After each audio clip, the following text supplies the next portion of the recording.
Hello everyone. मेरा नाम है सुशांत और कैसे हैं आप सभी। आई होप आप बहुत अच्छे होंगे। आज हम लेकर के आए हैं क्लास 12th का पहला चैप्टर जो कि इलेक्ट्रोस्टैटिक्स है। इस चैप्टर को शुरू करने से पहले मैं कुछ बात करना चाहता हूं आपके साथ कि देखिए, ये जो 12th क्लास है ये केवल एक क्लास नहीं है। फर्स्ट ऑफ ऑल आप ये समझिए, ये एक बच्चे के लिए ओवरऑल डेवलपमेंट, उसको टाइम मैनेज कैसे करना है, एक लिमिटेड टाइम फ्रेम में कैसे कोर्स सिलेबस खत्म करना है, सब चीज सिखाता है एक कोर्स आपको, ये सिलेबस क्लास 12th का। मैं आपको फिजिक्स बताऊंगा आज, इलेक्ट्रोस्टैटिक्स, जो कि पहला चैप्टर और बहुत इंपॉर्टेंट चैप्टर है क्लास 12th के अंदर।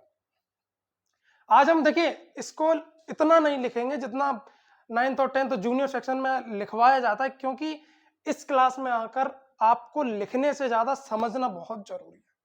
क्योंकि आप जितना अच्छा समझ लेंगे, देखिए इस क्लास में आकर के आपको ये नहीं करना थ्योरी केवल याद करो लिख दो काम खत्म। अगर ऐसा करते हो ना तो क्लास 12th में तो आप पास हो जाओगे, उसके बाद जो आपकी रियल लाइफ शुरू होने वाली है उसमें आप मात खा जाओगे। ऐसा क्यों? क्योंकि आपने केवल क्या क्या देखा है, याद कर लो, पेपर आएगा, क्वेश्चंस आएंगे जो कि बता रखे हैं टीचर ने कि ये याद कर लो, ये तैयार कर लो, ये आ जाएगा।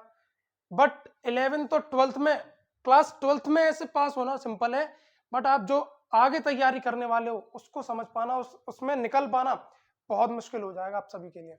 इस वजह से इस क्लास में जो भी मैं बताऊं उसको ध्यान से समझना, सुनना, कंसेप्ट। कोई भी डाउट आए तुरंत कमेंट सेक्शन में आपको दे रखा है, वहां जाकर के आप पूछ सकते हैं, हम आपको पर्सनली बताएंगे, ठीक है। और एक बात और, इस क्लास में सरवाइव करने के लिए अगर आप देखिए जिस हिसाब से मैं बता रहा हूं उस हिसाब से आप करते जाएंगे, आपका काम हो जाएगा। पहली बात कंसिस्टेंसी, जो मैं ये लेक्चर जून में रिकॉर्ड कर रहा हूं, फर्स्ट ऑफ ऑल जो बच्चा ये लेक्चर जून में ही देख लेगा, हो सकता है जून के एंड तक, बट अगर जून में देख लेगा तो बहुत अच्छा करने वाला है इस साल, ये गारंटेड है। अब ऐसा नहीं कि मैं कुछ ऐसा कुछ किताब से बाहर कुछ बता दूंगा, कॉन्सेप्ट वही होंगे, केवल पढ़ाने का तरीका, बताने का तरीका, ये चीज बदल जाती है, समझाने का तरीका बदल जाता है, कॉन्सेप्ट वही होते हैं। बट मैं ऐसा क्यों कह रहा हूं कि जून में ये बच्चा जो देखेगा वो अच्छा करने वाला है? क्योंकि वो कंसिस्टेंसी जो उसने मेंटेन कर रखी जून से, जहां पर हर बच्चा घूम रहा होता है, मौज मना रहा होता है ना, टाइम पास कर रहा होता है, क्यों? उसको लगता है केवल क्लास एक 12th केवल जो क्लास है वो केवल एक 12th क्लास है, बट ऐसा नहीं होता। ये केवल एक 12th क्लास नहीं है, ये ओवरऑल इंप्रूवमेंट, एक बच्चे का ओवरऑल डेवलपमेंट जो होता है उससे रिलेटेड क्लास है, क्योंकि इसका सिलेबस ही कुछ इस तरीके से डिजाइन किया गया। आप ये सोचो कि 3 महीने में खत्म कर दूंगा मैं इसका सिलेबस, अरे अभी घूमता हूँ 3 महीने में सिलेबस खत्म कर दूंगा, बट ऐसा होने नहीं वाला है। इस बात की आप गारंटी ले लीजिए। एंड में क्या होगा, आप केवल एक वीडियो टाइप कर रहे होगे यूट्यूब पे कि 1 महीने में कैसे सिलेबस खत्म करें, और फिर यूट्यूब वाले भी जानते हैं इस चीज को कि कैसे बच्चे को बेवकूफ बनाना है। वो डालेगा complete syllabus only in 1 month, ऐसा डालेगा वो, क्यों? उसको पता है ना बच्चा कहाँ परेशान है, बच्चा यही देख रहा है यूट्यूब पे कि 1 महीने में सिलेबस कैसे खत्म किया जाए। बट क्या ये पॉसिबल है? अगर ऐसा होता तो सीबीएसई क्यों पूरा साल बच्चे से मेहनत करवाती, क्यों टीचरों से पूरे पूरे साल लेक्चर निकलवाती, क्यों पूरे साल प्रैक्टिस करवाती क्वेश्चंस के, क्यों? अगर 1 महीने का सिलेबस होता जो 1 महीने में कंप्लीट हो जाया करे, तो क्यों सीबीएसई इतनी बेवकूफ है? इतना बड़ा ऑर्गेनाइजेशन क्या इतना बेवकूफ हो सकता है कि जो सिलेबस 1 महीने में खत्म होना है उसको पूरा साल खींचता हुआ ले जाता है? ठीक है ना। तो कहने का मतलब क्या है, आपको कंसिस्टेंसी ब्रेक नहीं करनी है। कंसिस्टेंसी बनाए रखें, पूरे परसिवरेंस के साथ लेक्चर्स को देखें और प्रैक्टिस करते रहें। इस बिल झंझट में बिल्कुल मत पड़ना कि जून में मजे मारते हैं, जुलाई में मजे मारते हैं, अगस्त में मारते हैं, सितंबर में मारते हैं, अक्टूबर नवंबर दिसंबर में मेहनत करेंगे और जनवरी में आकर के फोड़ देंगे, रिजल्ट आएगा 97%, 99%। ऐसा कुछ नहीं होने वाला, ये केवल मिथ है, आपको बेवकूफ बनाया जाता है यूट्यूब पे कि complete syllabus in 3 month, 1 month, 15 days, 5 दिन फिजिक्स देख ली 99 पाओगे। ऐसा कुछ नहीं होता, ये केवल आपको बेवकूफ बनाया जा रहा है अपने व्यूज बढ़ाने के लिए। मेरी बात अगर आप मानते हो, अभी से कंसिस्टेंसी देखिए, कंसिस्टेंसी है क्या, कुछ नहीं करना आपको, पूरे 24 आवर्स में से केवल 2 से 3 घंटे आपको लेक्चर देखने। जो अभी देखिए मैं आपसे ये नहीं कह रहा पूरे 8-12 घंटे पढ़ो, कंसिस्टेंसी अगर बनी रहेगी ना तो वो 12 घंटे पॉसिबल हो जाएंगे पढ़ना। पहले ही दिन से 12 घंटे कोई पढ़ेगा ऐसा जरूरी है ही नहीं, वो और हो भी नहीं सकता भाई। तो आपको करना क्या है, सिंपल लेक्चर देखने हैं, नोट्स बनाने हैं, डेली रिवाइज, डेली उसको रिवीजन करना है, प्रैक्टिस करनी है, सिंपल, केवल इतना।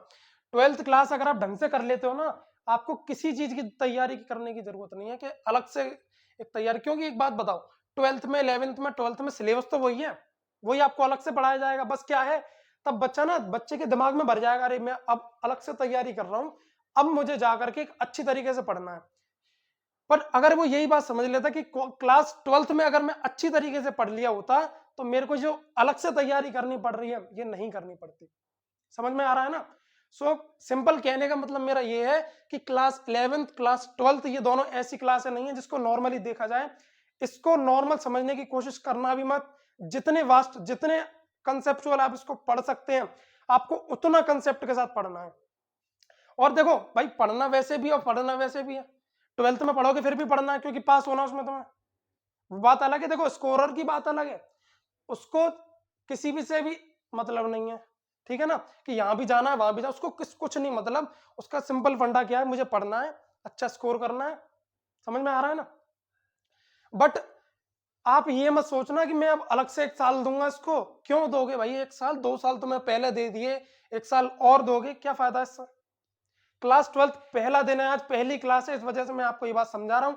और जो भी इस लेक्चर को देख रहा हो, अगर मेरी बात मानेगा, मैं आपसे कह रहा हूं, आपको कहीं परेशानी नहीं होने वाली, ठीक है ना? सो आइए देखिए, स्टार्ट करते हैं। सबसे पहले देखिए, इस चैप्टर को मैं लिखवाऊंगा कम, ऐसा नहीं है बिल्कुल थ्योरी नहीं बताऊंगा, थ्योरी बताऊंगा, कंप्लीट थ्योरी बताऊंगा, बट वो नहीं है भाई इसकी डेफिनेशन ऐसे लिखी जाएगी, इसका मतलब ये, इसका मतलब ये। इतना भी बच्चा मिच्योर हो जाता है क्लास 11th और 12th में आकर के। 11th के लेक्चर्स अलग है, 12th के लेक्चर्स थोड़े से अलग है, क्योंकि 12th में एक अलग लेवल पहुंच जाता है क्लास 11th का। हालांकि देखिए, आपको 9th में इलेक्ट्रिसिटी पढ़ाई गई, और सॉरी क्लास 10th में इलेक्ट्रिसिटी पढ़ाई गई, और वही इलेक्ट्रिसिटी आपको क्लास 12th में पढ़ाई जाएगी। बट है क्या इसमें डिफरेंस? देखिए 9th की इलेक्ट्रिसिटी में और 12th की इलेक्ट्रिसिटी में डिफरेंस क्या है? 9th में आपको एक सिंपल व्यू दिया जाता है, व्यू कि इलेक्ट्रिसिटी क्या है, इसका क्या तरीका है, किससे जनरेट होती है, क्या इससे रेस्पॉन्सिबल है, ये सब चीज। क्लास 12th में क्या हिसाब है, आपको ये नहीं बताया जाएगा कि इसमें से रिस्पॉन्सिबल क्या है, इलेक्ट्रिसिटी किससे जनरेट होती है, इस पे आपको बताया जाएगा इसके एप्लीकेशंस, और डिफरेंट डिफरेंट क्वेश्चंस समझाए जाएंगे।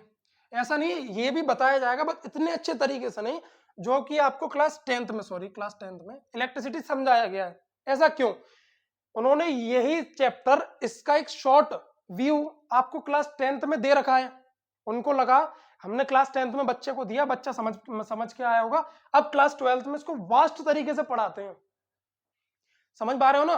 तो सिलेबस इसी तरीके से डिजाइन हुआ है कि आपको कोई भी दिक्कत ना हो। पहले आप सिंपल एक व्यू लें, उसके बाद उसको और डीपली वास्ट तरीके से उसको पढ़ेंगे, तब आपको चीजें अच्छी तरीके से समझ में आ जाएगी। समझ पा रहे हैं ना? सो आज हम स्टार्ट करने वाले हैं इलेक्ट्रोस्टैटिक्स। देखिए, अब हर वर्ड में उसका मतलब छुपा हुआ होता है, ठीक है ना? तो पहले तो हम चलते हैं सिंपल इसके, एक तरीके से बोलेंगे फादर, इलेक्ट्रोमैग्नेटिज्म, ठीक है? इलेक्ट्रोमैग्नेटिज्म, इसके दो टाइप है। पहला है आपका इलेक्ट्रोडायनामिक्स, इलेक्ट्रोडायनामिक्स। मैं फिर बोल रहा हूं, ध्यान से समझते चलिए, पढ़ते चलिए, कहीं कोई दिक्कत नहीं भाई। आपको दोनों तरीके से फंसना है, दोनों तरीके से पढ़ना है।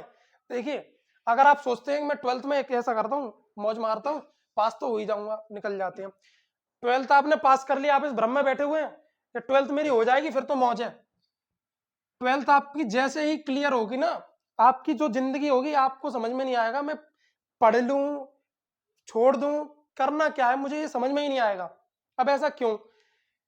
12th आपने खराब कर ली, आपको एंट्रेंस भरना है, अब आपकी उतनी परसेंटेज ही नहीं बनी भाई, आप फॉर्म भी भर दो उसका, फिर आप क्या, आपको होगा रिग्रेट, केवल रिग्रेट, रिग्रेट रह जाएगा आपके पास कि काश मैं पढ़ लिया होता तो एटलीस्ट मैं पास नहीं भी होता किसी फॉर्म में, किसी कॉम्पिटेटिव एग्जाम में, तो मैं कम से कम फॉर्म तो भर सकता था, किसी को बोल तो देता मैं, भाई मैंने ऐसे ऐसे फॉर्म भरा है, अब जो होगा देखा जाएगा, इतना तो। अब भाई तुम्हारी इतनी परसेंटेज ही नहीं बनी है तो तुम क्या करोगे फॉर्म का? अब ये क्या होगा, ये होगा रिग्रेट केवल। आपको ये लगेगा कर लेता मेहनत, मेरी अकल पे पत्थर पड़ गया था, अगर मेहनत कर लेता तो शायद कुछ अच्छा कर जाता। एटलीस्ट आपने सब नाम सुना होगा तुक्का, लगता नहीं है, कोशिश सब करते हैं कि काश मैं 12th में फॉर्म भर देता, तुक्का लग जाता तो शायद मेरा सिलेक्शन हो जाता। बट सिंपल बच्चों की दिक्कत क्या होती है, वो यही समझते हैं कि तुक्का ऐसे ही लग जाएगा, भाई इसको तो सुधारो, तुक्का एक हो तो लगे। अब 150 तुक्के थोड़ी लग जाएंगे, सवाल जितने हैं उतने तुक्के लग जाएंगे। बता कि दिव्य शक्तियां होती हैं, नहीं ऐसा कुछ नहीं भाई, मेरी बात मानो, केवल क्लास 12th को कंसेप्चुअल पढ़ो, किसी तैयारी की जरूरत नहीं है। और मैं आपको कराता जा रहा हूं, सिंपल आपको समझना है, पढ़ना है, कोई भी डाउट हो पूछना है, सिंपल इतनी से काम है और कुछ नहीं, कुछ भी डिफिकल्ट नहीं है। अगर नहीं समझोगे भाई, मैंने इलेक्ट्रोस्टैटिक पढ़ी नहीं है तो मुझे क्या समझ में आ जाएगी? कुछ नहीं। अगर मैंने इलेक्ट्रोस्टैटिक्स को डीपली समझ रखा है तो मैं क्या कहूंगा, अरे यार इलेक्ट्रोस्टैटिक्स बहुत सिंपल है, क्यों? मेरे समझ में आ गई है। तो आप क्या चाहते हो, तुक्के लगाना या मेहनत के साथ पास होना? मेहनत आपको दोनों करनी है। देखो फिजिकल मेहनत और मेंटल मेहनत दो तरीके की होती है। जो मेंटल कर लेगा वो फिजिकल से बच जाएगा, जो फिजिकल करेगा वो मेंटल का उसके पास कोई चारा ही नहीं रहेगा। ठीक है, तो आपको करना क्या है, मेंटल फिजिकल, वो मेंटल मेहनत। खैर ये तो अलग बात है। अब हम चलते हैं अपने इलेक्ट्रोमैग्नेटिज्म। देखिए इलेक्ट्रोमैग्नेटिज्म का एक जो पार्ट है वो है इलेक्ट्रोडायनामिक्स, और एक जो पार्ट है वो है इलेक्ट्रोस्टैटिक्स। तो हमको पढ़ना क्या है, इलेक्ट्रोस्टैटिक्स, ठीक है ना। अच्छा सर, इलेक्ट्रोस्टैटिक का मतलब और इलेक्ट्रोडायनामिक्स का मतलब क्या है? देखो इलेक्ट्रोडायनामिक्स, डायनामिक्स की हमें इसमें पढ़ना है मोशन के बारे में, किसके, चार्ज के, इलेक्ट्रॉन के मोशन के बारे में, moving electron, moving charge, moving charge के बारे में कि चार्ज मूव करते समय कैसी प्रॉपर्टीज दिखाएगा, कैसे फील्ड लाइंस बनाएगा, कैसे कैसे उसकी मतलब डिफरेंट डिफरेंट प्रॉपर्टीज होंगी, वो हम पढ़ेंगे इलेक्ट्रोडायनामिक्स में। किसमें? इलेक्ट्रोडायनामिक्स में। अच्छा, इलेक्ट्रोस्टैटिक्स में हमें क्या पढ़ना है, charge at rest. Static, static का मतलब समझ पा रहे होंगे, charge at rest, static, charge at rest, जो चार्ज रेस्ट पे होगा उसकी प्रॉपर्टीज के बारे में हम किस में पढ़ेंगे, इलेक्ट्रोस्टैटिक्स में। सिंपल। अच्छा सर, इलेक्ट्रोस्टैटिक्स के बारे में पढ़े समझा हमने, इलेक्ट्रोडायनामिक्स के बारे में पढ़ना समझा। इस चैप्टर में देखिए मैंने आपको बताया, चैप्टर आपका है इलेक्ट्रोस्टैटिक्स। ये चीज है, इसमें हम जैसे करंट इलेक्ट्रिसिटी हो गया, करंट में यहाँ पर लिख देता हूँ चैप्टर्स का नाम, तो आपको थोड़ा सा एक रिव्यू हो जाएगा कि सर क्या इलेक्ट्रोडायनामिक्स और क्या इलेक्ट्रोस्टैटिक्स है। देखिए इसमें आप पढ़ेंगे हम ईएमआई, शायद आपके लिए चैप्टर का नाम ही नया हो क्योंकि पहली क्लास है, इसको बोलते हैं इलेक्ट्रोमैग्नेटिक इंडक्शन। इसमें हम पढ़ेंगे करंट इलेक्ट्रिसिटी, करंट इलेक्ट्रिसिटी, या फिर सिंपल में इलेक्ट्रिसिटी लिखता हूं, ठीक है ना, करंट इलेक्ट्रिसिटी, और ऑल्टरनेटिंग करंट, एआई, जिसको ऑल्टरनेटिंग करंट बोलते हैं। ये चैप्टर्स के नाम हैं जो आगे आपको बताए जाएंगे। सिंपल एक अभी मैं व्यू दे रहा हूं आपको कि आप देखो, ये इंट्रोडक्शन क्लास है, सबसे पहले ये समझिए कैसी क्लास है, इंट्रोडक्शन। इसमें मैं आपको केवल ये बताऊंगा कि 12th में क्या है, थोड़ा सा इलेक्ट्रोस्टैटिक्स के बारे में बताऊंगा। आज थोड़ी सी हमने बात करी है किसके बारे में, आपको क्लास 12th में क्या करना है और क्या नहीं करना है। इस बात को अगर आपने पहले ही लेक्चर में, फर्स्ट लेक्चर में अगर इसको गांठ बांध लिया, तो मैं आपसे कह रहा हूं पूरी क्लास 12th में आपको कोई दिक्कत नहीं होने वाली है। आपकी क्लास 12th में अच्छी परसेंटेज बनेगी मेरे साथ, ठीक है। आपको सिंपल करना क्या है, जो जो मैंने बता रखा है, कंसिस्टेंसी, पेशेंस। देखो पेशेंस बहुत है आपके, अगर मार्क्स कम आए, अब आप परेशान हो, अरे सर मार्क्स कम आ गए, मार्क्स कम आ गए, मार्क्स कम आ गए, अब उसके चक्कर में आप अपना दूसरा एग्जाम खराब कर लोगे या दूसरा टेस्ट खराब कर लोगे। हम भी लेंगे मॉक टेस्ट, वो आपको देने हैं। और अगर आप मॉक टेस्ट देते रहेंगे तो इससे फायदा क्या है, देखिए मैं आपको बताऊं, सेल्फ एनालिसिस। क्या है? Self analysis. सेल्फ एनालिसिस, अरे सर ये वर्ड क्या है सेल्फ एनालिसिस? इसका मतलब ये है हम किस जगह एग्जिस्ट करते हैं वो हमें पता पड़ेगा। अब ये कैसे पता पड़ेगा? ये ऐसे नहीं पता पड़ेगा यार अरे मैं कहाँ खड़ा हूं, मैं स्टूडियो में खड़ा हूं, मैं कहाँ खड़ा हूं, मैं इस कमरे में, ऐसे नहीं भाई। आपको ये पता करना पड़ेगा कि जून में आकर आपने किया क्या, जून में आकर के आप कहां खड़े हैं वो आपको समझना पड़ेगा। जब भी इस लेक्चर को देख रहे हो आप, तब आपको ये रियलाइज करना पड़ेगा, ये एनालाइज करना पड़ेगा कि मैं किस स्टेट पे खड़ा हूं। आज देखिए अप्रैल मई जून 3 महीने होने पे जा रहे हैं क्लास 12th में।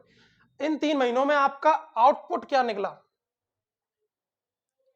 आउटपुट मैंने इन 3 महीने अप्रोक्स 90 डेज मान लीजिए, 90 डेज में मैंने कितने चैप्टर्स को खत्म कर दिया, कितने चैप्टर्स मुझको तैयार हैं, वो हमको एनालाइज करना है। आप जिस भी मंथ में इसको देख रहे हो, मैं सितंबर में, अक्टूबर में, अगस्त में, या फिर जून में या जुलाई में, आपको सेल्फ एनालिसिस करनी है। ये देखो इससे फायदा क्या होगा, आपको समझ में आएगा भाई 3 महीने बीत चुके हैं, मैंने एक भी चैप्टर नहीं कर पाया। अब मैं मेरे दिमाग में देखो, दिमाग की एक तारीफ, वो तारीफ क्या है, ये अपने बारे में कभी गलत सोचेगा नहीं, अपने बारे में कभी गलत सोच ही नहीं सकता। कभी आप सोचते हो कि मैं ठेला चलाऊंगा? नहीं सोचते। कभी आपने सोचा मैं रोड साइड में कोई दुकान लगाऊंगा? नहीं सोचा ना। ये क्या सोचता है, मैं बिलीनियर हूं, मैं करोड़पति हूं, बनूंगा मैं आगे चल के, अभी नहीं हूं तो फिर बनूंगा, कार होगी मेरे पास, ये होगा।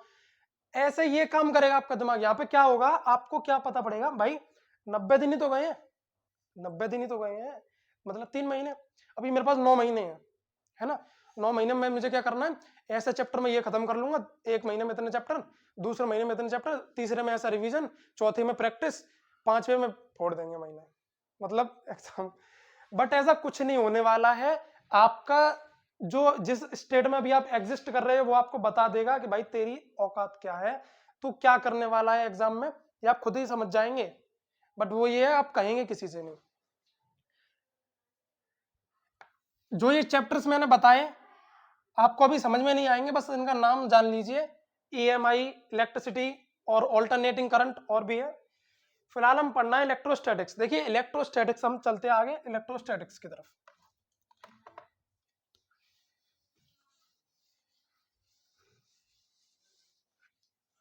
जो मेन थिंग है हमारी वो है इलेक्ट्रोस्टैटिक्स, क्योंकि आज का ये पहला लेक्चर है क्लास 12th का, जो कि पहला ही चैप्टर है इलेक्ट्रोस्टैटिक्स। इलेक्ट्रोस्टैटिक्स आप चाहे नोट्स बनाएं साथ साथ, प्रिंटेबल आपको प्रिंट के नोट्स मिल जाएंगे, वहां से आप कर सकते हैं। और ना यहाँ से करेंगे तो लिखते हुए, मतलब समझते हुए लिखेंगे तो वो थोड़ा और बेनिफिशियल होगा आपके लिए, क्योंकि अपनी वर्डिंग्स में लिखना और दूसरे की लिखी हुई में छापना डिफरेंट थिंग्स है, दो अलग अलग।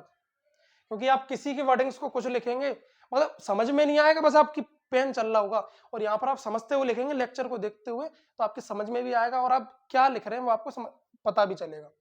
ठीक है, देखिए मैंने आपको बताया इलेक्ट्रोस्टैटिक्स का सिंपल मीनिंग है charge at rest. Charge at rest मतलब सर चार्ज जो है ना वो रेस्ट पे है।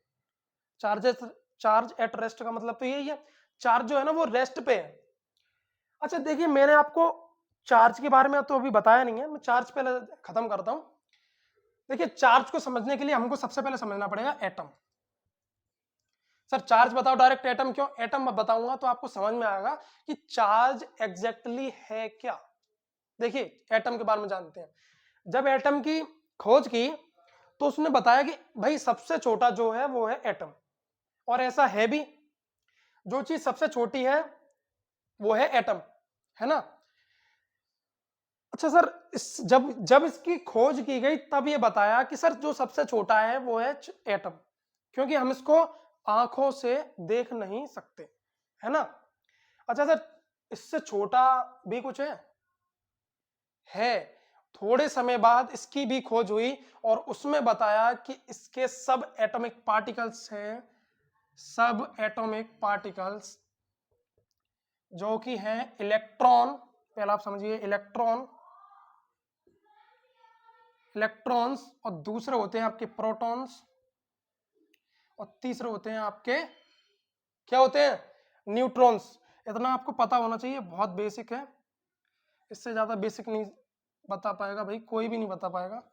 इतना बेसिक मैं बता रहा हूं, इलेक्ट्रॉन, प्रोटॉन और न्यूट्रॉन कि ये 3 सब एटॉमिक पार्टिकल्स हैं किसके? एटम के। एटम के अंदर ये तीनों एग्जिस्ट करते हैं, है ना?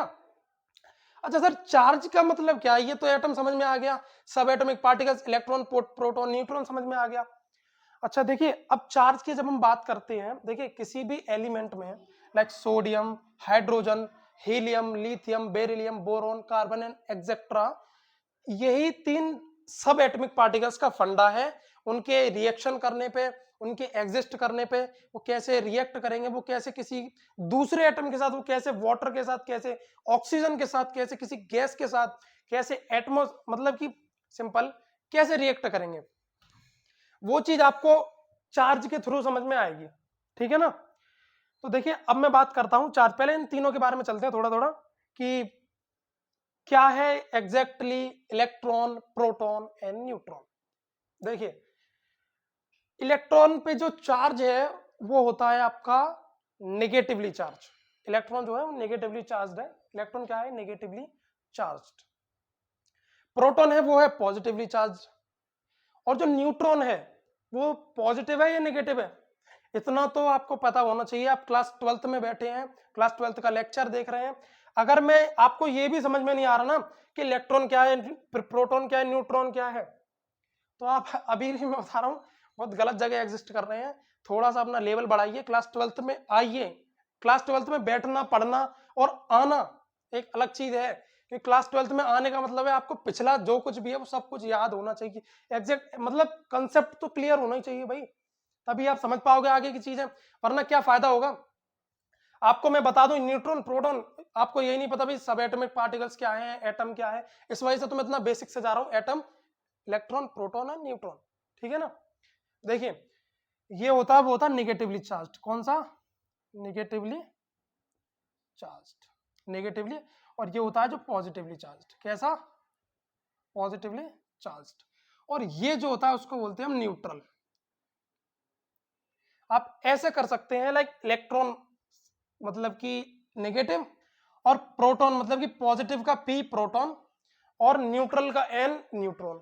न्यूट्रॉन मतलब कि जिसपे जीरो चार्ज नहीं बोलेंगे, बल्कि बोलेंगे कोई भी चार्ज नहीं है। ठीक है ना? अच्छा अब हम बात करते हैं, पहले आप इतना नोट करते जा रहे हैं ना इसके साथ साथ। देखिए अब हम बात करते हैं इनके मासेस के बारे में। देखिए मास ऑफ इलेक्ट्रॉन, जो मास ऑफ इलेक्ट्रॉन है वो है 9.10940 into 10 to the power minus का 31 किलोग्राम। अब आप कहेंगे सर इतनी लंबी वैल्यू आपने लिख दी 9.10940 into 10 to the power minus 31 kilogram. Sir ये बहुत बड़ी, बहुत ज्यादा वजन हो गया मतलब इलेक्ट्रॉन का। अगर आप समझ पा रहे होंगे कि क्या सच में इलेक्ट्रॉन का इतना वजन है, या ये ज्यादा है या कम है? समझ पा रहे हैं आप, ज्यादा है या कम है? देखिए अगर यहां पर माइनस नहीं लगा होता पावर में, इसका मतलब इसका इतना भारी वजन है कि शायद, बहुत हो गया भाई, 10 टू द पावर 31, समझ रहे हो तुम? बट इस पर माइनस लगा हुआ है, क्या है? माइनस, जिसकी वजह से इसका वजन इतना छोटा हो गया है, इतना छोटा हो गया है कि इस तरीके से अगर हम रखेंगे ना तो हमको पता भी नहीं पड़ेगा। पहली बात तो आप इलेक्ट्रॉन रख ही नहीं पाएंगे। फिर भी मैं बता रहा हूं बस हाइपोथेटिकली कि अगर आप इस तरीके से रखते हैं इलेक्ट्रॉन को तो आपके भाई आपको पता ही नहीं चलेगा ये रखा है। अब आपको ये नहीं समझ में आ रहा होगा कि इलेक्ट्रॉन है क्या, और पहले आपको इलेक्ट्रॉन नहीं समझ में आ रहा होगा। अच्छा बात करते हैं, देखिए प्रोटॉन के बारे में। इसका मास होता है mp, लिखेंगे इसको हम me लिखा, 1.6 into 10 to the power minus का 27 kilogram. 1.6 into 10 to the power minus का 27 किलोग्राम, ये है मास ऑफ प्रोटॉन। और वही अप्रोक्स देखिए 0.60 या कुछ होगा है, वो होता है न्यूट्रॉन का, mn, जो है 1.6 into 10 to the power minus का 27 किलोग्राम। ठीक है? चार्ज के बारे में हम अभी बात करते हैं, तो फिलहाल हम यहां पर चलते हैं। देखिए इसमें से आप ये बताइए छोटा कौन सा है, सबसे छोटा? प्रोटॉन है, न्यूट्रॉन है, या फिर इलेक्ट्रॉन है, प्रोटॉन है, या फिर न्यूट्रॉन है? -31 मतलब कि सबसे छोटा जो है वो है इलेक्ट्रॉन, और इलेक्ट्रॉन के रिस्पेक्ट में जो बड़ा है वो है प्रोटॉन और न्यूट्रॉन, है ना। अब आगे चलते हैं, देखिए अच्छा ये एग्जिस्ट कहां करते हैं एटम के अंदर, वो देखते हैं हम। उसको समझने के लिए मैं आपके सामने एक एटम ड्रॉ करता हूं, फिर समझ में आएगा। देखिए आपको कि एग्जैक्टली तो जिस प्लेस पर जो इलेक्ट्रॉन प्रोटॉन न्यूट्रॉन एग्जिस्ट करते हैं वो क्या है, ये बहुत बेसिक है। अभी अगर आप इतना कुछ जानते हो तो थोड़ा सा वीडियो को आगे बढ़ा लीजिए, कोई दिक्कत नहीं है। अच्छा अब देखिए ये है एक इलेक्ट्रॉन, है ना, गोल नहीं है बट थोड़ा थोड़ा कुछ ऐसा ही होता है। देखिए इसमें एक बीच का प्लेस है, इस बीच के प्लेस को बोलते हैं हम न्यूक्लियस। क्या बोलते हैं? न्यूक्लियस। न्यूक्लियस क्या बोलते हैं? न्यूक्लियस। न्यूक्लियस में क्या चीज प्रेजेंट होती है? न्यूक्लियस में जो प्रेजेंट होता है वो होता है प्रोटॉन और न्यूट्रॉन, मतलब कि पॉजिटिव चार्ज और न्यूट्रल चार्ज इस न्यूक्लियस में एग्जिस्ट करता है। और इसके बीच में तो आपका न्यूक्लियस हो गया, और अगल बगल में इस न्यूक्लियस को हटा करके जो पूरे एटम में एग्जिस्ट करता है वो होता है आपका इलेक्ट्रॉन। पूरे एटम में इलेक्ट्रॉन एग्जिस्ट करता है। सर क्या ये इलेक्ट्रॉन फ्री है, कहीं भी जा सकता है? नहीं, ये इलेक्ट्रॉन बिल्कुल भी फ्री नहीं है।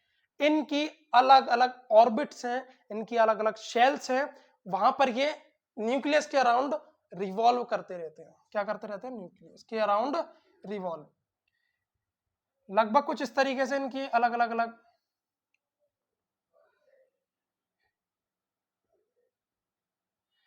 आप देख पा रहे होंगे कि इनकी अलग अलग अलग अलग ऑर्बिट्स हैं जिसमें ये इलेक्ट्रॉन से रिवॉल्व करते हैं, है ना। अच्छा देखिए सर, अब जो आपको मैं बता रहा हूं वो क्या है, किसी भी एलिमेंट के अंदर तीन चीजें होती हैं। अब चार्ज डेवलप कैसे होगा मैं आपको बताता हूं। देखिए ये जो ये खेल है चार्ज वाला, वो खेल दो सब एटॉमिक पार्टिकल्स पर डिपेंड करता है। The first one is electron and the second one is neutron. गलत, क्योंकि वो न्यूट्रल है। जो दूसरा डिपेंड करता है वो करता है आपका प्रोटॉन पे।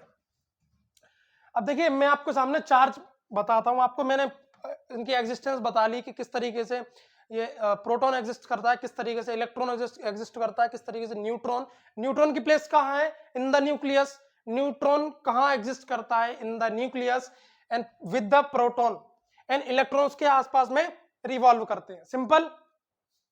अच्छा और अंदर चलते हैं इसके थोड़ा। देखिए किसी भी एलिमेंट में जो चार्ज को रेस्पॉन्सिबल करता है वो होते हैं प्रोटॉन और इलेक्ट्रॉन।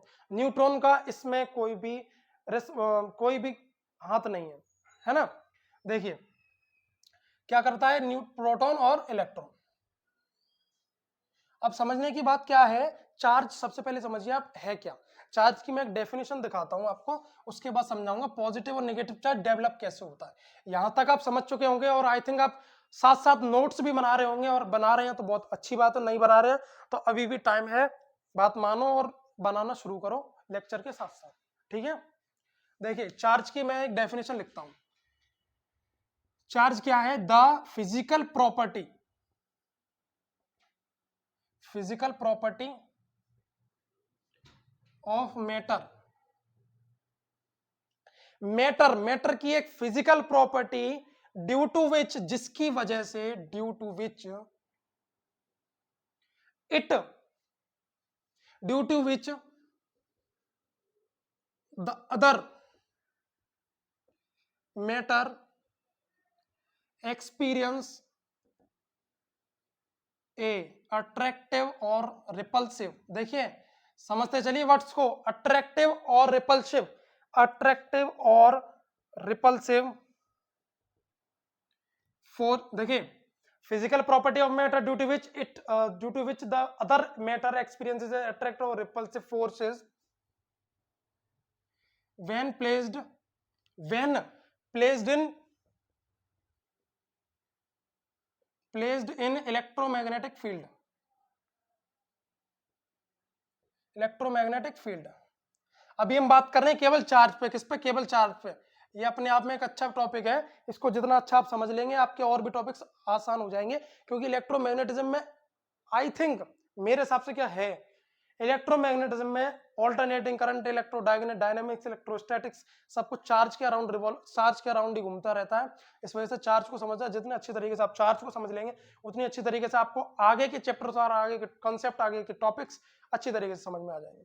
देखिए चार्ज क्या है, मैटर की एक ऐसी फिजिकल प्रॉपर्टी जिसकी वजह से वो दूसरे मैटर के प्रति एक अट्रैक्टिव और रिपल्सिव फोर्स लगाता है जब वो इलेक्ट्रोमैग्नेटिक फील्ड में प्लेस्ड किया जा रहा हो।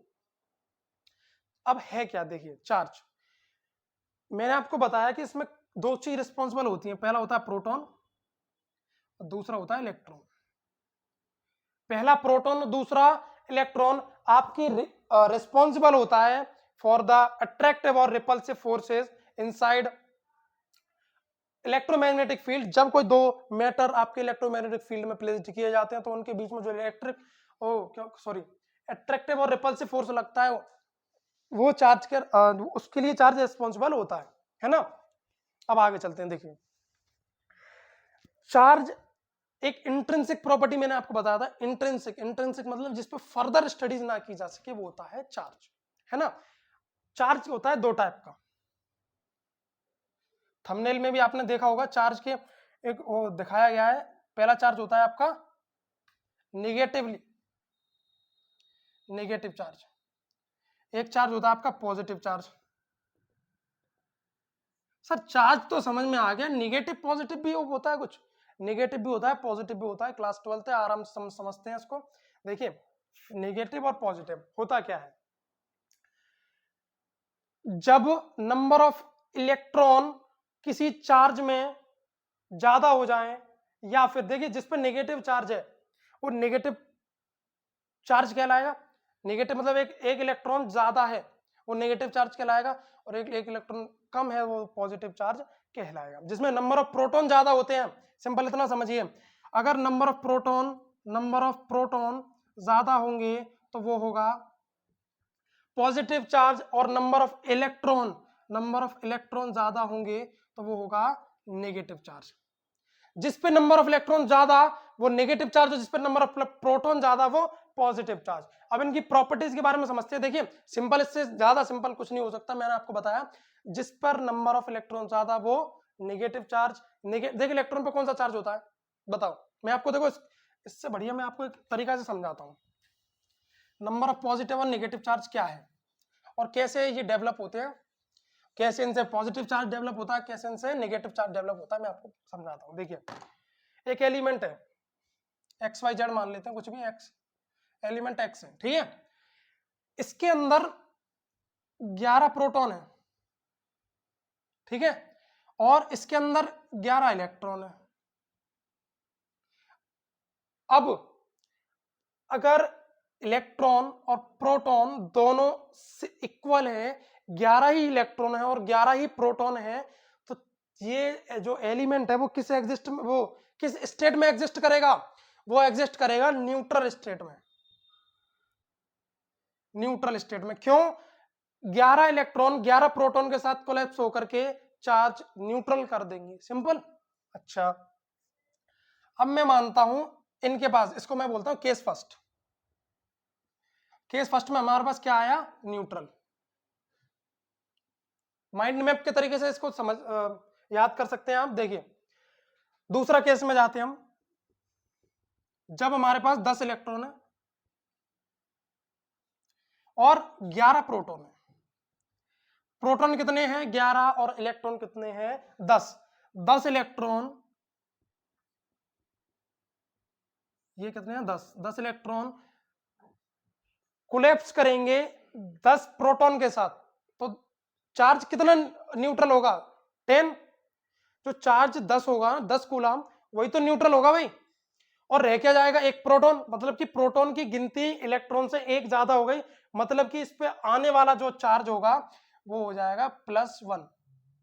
वो एलिमेंट एक्स पे कब? जब केस सेकंड है, तब जब इलेक्ट्रॉन की क्वांटिटी कम है प्रोटॉन के रेस्पेक्ट में, तब इस पे चार्ज कौन सा डेवलप होगा? पॉजिटिव। सिंपल। अच्छा मैं अब लेकर चलता हूं आपको तीसरे केस पे, केस 3। इसमें 11 इलेक्ट्रॉन है और 10 प्रोटॉन है। इस केस में क्या होगा कि 10 प्रोटॉन 10 इलेक्ट्रॉन के साथ कोलैप्स होकर के जो चार्ज होगा उसको न्यूट्रल कर देंगे, और जो बचेगा वो होगा आपका इलेक्ट्रॉन, मतलब कि एक नेगेटिव चार्ज आपके पास बच जाएगा। सो बनने वाला जो चार्ज होगा उस एलिमेंट एक्स पे वो हो जाएगा आपके पास नेगेटिव।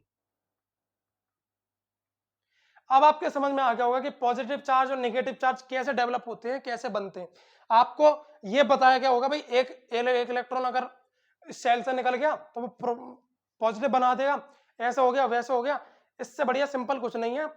आप समझ सकते हैं 3 केस, जब number of electron number of proton same है तो charge neutral, number of electron कम है नंबर ऑफ प्रोटॉन ज्यादा है तो पॉजिटिव, नंबर ऑफ इलेक्ट्रॉन कम, नंबर ऑफ इलेक्ट्रॉन कैसे है 11 और नंबर ऑफ प्रोटॉन 10 है तो चार्ज होने वाला नेगेटिव, है ना। आपके समझ में आ गया होगा इतनी चीज।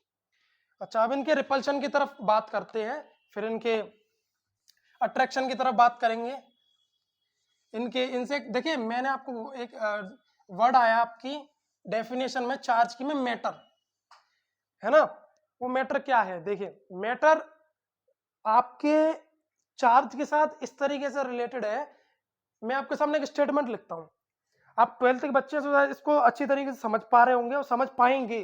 वो क्या है, charge only exist with matter but vice versa is not, vice versa is not always true. इस सेंटेंस का मतलब बहुत बड़ा है, और मैं अगर चाहूं या फिर मैं अगर बताने पे आ जाऊं कि ये क्या स्टेटमेंट का मतलब है तो आई थिंक 1 घंटे का लेक्चर इसी पे निकल जाएगा। इस वजह से मैं थोड़ा सिंपल बताऊंगा आपको। वो क्या है, देखिए charge only exist with matter but vice versa is not always, is not true. Always का तो फंडा ही खत्म, ऑलवेज जैसी कोई बात ही नहीं है। ये 110% करेक्ट स्टेटमेंट है। इसमें मतलब क्या, देखिए charge only exist with matter, matter जो चार्ज है वो हमेशा ही exist with mass, sorry matter matter चल रहा था सो ऐसा हो गया, एग्जिस्ट विद मास। देखिए चार्ज हमेशा मास के साथ एग्जिस्ट करेगा, बट ऐसा कभी नहीं होगा कि जिसके पास मास नहीं है उसके पास चार्ज है। ऐसा तो हो सकता है कि मास है, चार्ज है और नहीं है, बट ऐसा नहीं हो सकता कि चार्ज है बट और मास ना हो। Charge only exist with mass, mass के साथ ही चार्ज एग्जिस्ट करेगा, और ऐसा नहीं है भाई चार्ज के साथ मास एग्जिस्ट ना करे। ठीक है, आप इसको नोट करिए, समझ पा रहे होंगे आप। ठीक है, charge only exist with mass, charge हमेशा मास के साथ एग्जिस्ट करेगा but vice versa is not true. Mass के साथ एक ऐसा रिलेशन है चार्ज का। और देखिए मैं आपको अब इसके अंदर ले चलता हूं थोड़ा सा। चार्ज के बारे में बताया, प्रोटॉन और पॉजिटिव चार्ज और नेगेटिव चार्ज, है ना। इनके रिपल्शन की तरफ बात करते हैं। देखिए रिपल्शन और अट्रैक्शन क्या है, रिपल्शन और अट्रैक्शन, रिपल्शन और attraction. Like charges always repel each other और unlike charges always attract each other. Like charges मतलब कि अगर एक जैसा चार्ज है, लाइक पॉजिटिव पॉजिटिव या नेगेटिव नेगेटिव, तो वो हमेशा ही आपस में रिपल्शन करेंगे। देखो मैं इसको एक एग्जांपल के साथ बताता हूं आपको। एक कंजूस आदमी है या फिर एक चापलूस आदमी है ना, और एक ऐसा आदमी जो हमेशा फेंकता है। अगर एक फेंकने वाला बातों को और दूसरे फेंकने वाले के पास जाएगा तो उनका कभी भी आपस में दोस्ती चल नहीं पाएगी। क्यों, वो भी फेंक रहा है और वो भी फेंक रहा है, ऐसा नहीं होगा। दोस्ती कब चलेगी, या तो एक चापलूस आदमी और एक फेंकने वाला आपस में जुड़े, जो एक फेंके और दूसरा चापलूसी करे। वही आप यहां पर समझिए, अगर एक जैसे होंगे तो वो हमेशा दूर भागेंगे, और अगर एक अलग और दूसरा अलग होगा तो वो हमेशा ही आपस में जुड़े हुए रहेंगे, है ना। मतलब कि एक पॉजिटिव चार्ज है और एक और पॉजिटिव चार्ज है तो कभी भी ये अपने आपस में आ नहीं पाएंगे, आपस मतलब कि आसपास में आ नहीं पाएंगे, ठीक है ना। अब देखिए ये क्यों होता है उसके उस पर भी चलेंगे, बट फिलहाल इसको समझते हैं। देखिए ये आपस में कैसा फोर्स लगाएगा, रिपल्सिव फोर्स। कैसा फोर्स? Repulsive force. कैसा फोर्स? Repulsive force. अच्छा, और एक नेगेटिव है सर, और एक और नेगेटिव है। अब ये कौन सा लगाएंगे? ये भी चापलूस, ये भी चापलूस, चापलूसी करेंगे किसकी, है ना। तो ये भी हमेशा दूर भागेंगे, ये कहेंगे भाई ऐसा कोई मिले जो जिसकी मैं चापलूसी कर सकूं, वो फेंकता रहे मैं लपेटता रहूं। समझ गए? इस तरीके से आप समझ सकते हैं। देखिए like charges always repel each other और unlike charges always attract each other। और अलग अलग जो चार्ज होंगे, लाइक एक पॉजिटिव चार्ज और एक नेगेटिव चार्ज, तो ये करेंगे क्या, ये इसको अट्रैक्ट करेगा और ये इसको अट्रैक्ट करेगा। समझ में आ रहा है? ये इसको अट्रैक्ट करेगा और ये इसको अट्रैक्ट करेगा। अब देखिए जो मेन थिंग मैं पूछने वाला हूं आपसे वो क्या है, वो एक ऐसी चीज है शायद आपको थोड़ा सा अटपटा भी लगेगा और आप शायद अभी तक किसी ने पूछा भी नहीं होगा। वो क्या, वो बात मैं अभी आगे पूछता हूँ आपसे, क्योंकि अभी सही टाइम नहीं है, वो उसके लिए लॉ वगैरह बताना पड़ेगा, तब आपके समझ में आएगा। और या फिर आपने पढ़ा होगा थोड़ा बहुत तो अभी आ जाएगा, फिलहाल मैं बाद में बताता हूँ। देखिए इतनी चीज आप समझ गए कि लाइक चार्जेस क्या है और अनलाइक चार्जेस क्या है ना। चार्ज की अब यूनिट पे बात करते हैं, सिंबल पे बात करते हैं। देखिए यूनिट होती है इसकी कूलाम। कौन सी? कूलाम। ऐसा यूनिट इज कूलाम, जिसको हम सी से रिप्रेजेंट करते हैं। आपने ये इलेक्ट्रिसिटी चैप्टर जो है क्लास 10th का पहला, उसमें भी आपने पढ़ा होगा चार्जेस के बारे में। और ऐसा यूनिट मैंने आपको बता दिया। अब इसके सिंबल की तरफ बात करते हैं। चार्ज को जो डिनोट करते हैं वो करते हैं क्यू से। ये होता है चार्ज का साइन। किसका? चार्ज का। क्यू। क्यू, है ना। इतना आप समझ गए। चार्ज को डिनोट करते हैं क्यू से, और ऐसा यूनिट है वो है आपकी कूलाम्ब।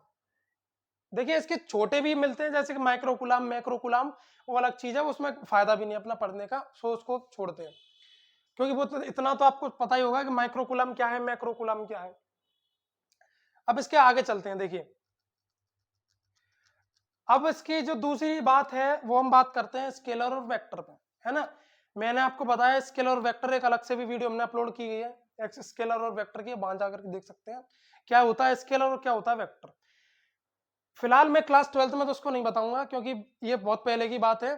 अपनी बेफालतू में और लेंथ बढ़ाओ वीडियो की, कोई फायदा नहीं है। इतना बेसिक तो आपको पता होना चाहिए। देखिए ये होती है कि स्केलर क्वांटिटी।